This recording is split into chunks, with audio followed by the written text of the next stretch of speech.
Então, é possível aplicar essa lei em sala de aula, nas nossas escolas, nos nossos espaços educativos, sem falar em racismo? Por que esse questionamento? Porque ao longo desses 20 anos, como eu já falei, percebi, né, que existe um limite para a abordagem das escolas quando se fala em história e cultura afro-brasileira. É sempre baseado no racismo, sempre baseado no combate a esse mal que tanto assola a nossa sociedade, é sempre baseado na dor, na mazela. E isso todos nós já sabemos.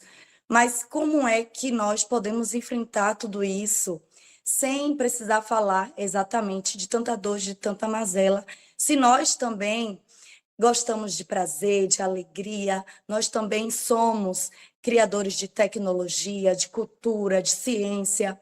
Então, com essas experiências que eu trago nesse texto, são experiências simples, reais, significativas, de possibilidade de uma construção de uma subjetividade fortalecida dos nossos estudantes, das nossas estudantes, para enfrentar o racismo.